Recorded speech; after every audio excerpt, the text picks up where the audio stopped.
फिर यह सोचती है कि क्यों ना इसको खिड़की से बोल दिया जाए।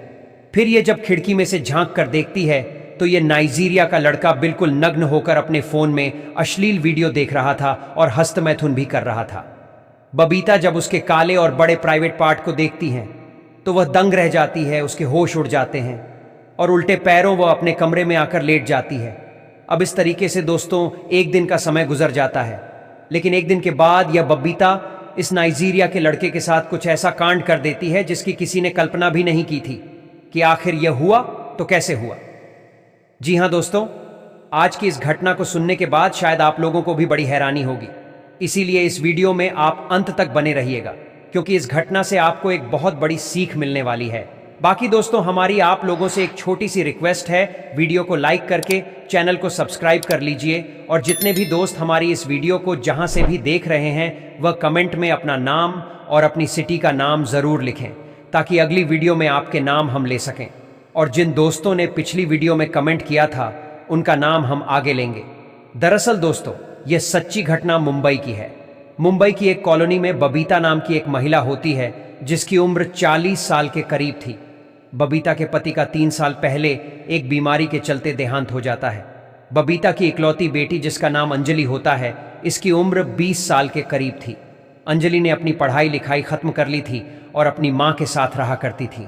बबीता की अगर हम कारोबार की बात करें तो उसके पास 4-5 कमरे थे और उन कमरों को वह किराए पर दिया करती थी और उससे जो पैसा आता था उसी से अपना और अपनी बेटी का पालन पोषण किया करती थी। दोस्तों, अंजलि जवान हो चुकी थी, इसलिए बबीता को उसकी शादी की चिंता भी सता रही थी।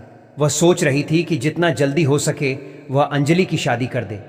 इसीलिए वह अंजलि के लिए इधर उधर एक लड़का देखना शुरू कर देती है। दोस्तों, बबीता की यह तलाश 1 महीने के अंदर अंदर खत्म हो जाती है। बबीता को अंजलि के लिए एक रोहन नाम का लड़का मिल जाता है जिसकी उम्र लगभग 25 साल के करीब थी। बबीता को रोहन पसंद आ जाता है।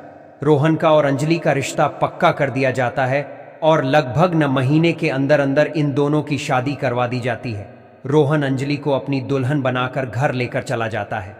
अब अंजलि रोहन के घर पर बड़े अच्छे से रह रही थी, लेकिन इस तरीके से 1 महीने का समय गुजर जाता है। अब अंजलि और रोहन में छोटी छोटी बात को लेकर झगड़ा होने लगा था। एक दिन झगड़ा इतना बढ़ जाता है कि अंजलि अपना सामान उठाती है और अपने पति को छोड़कर अपनी मां के घर पर आकर रहने लगती है। दोस्तों, बबीता ने अपनी बेटी अंजलि को समझाने की बहुत कोशिश की थी कि वह अपने पति के घर पर चली जाए, लेकिन अंजलि ने साफ साफ कह दिया था कि वह अब उसके पास नहीं जाएगी। अब इस तरीके से दोस्तों अंजलि अपनी मां के साथ ही रहने लगी थी। एक दिन दोस्तों बबीता के 2 कमरे खाली हो जाते हैं।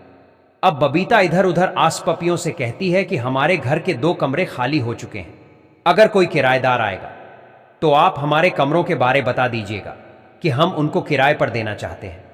अब इस तरीके से दोस्तों 1 महीने का समय गुजर जाता है।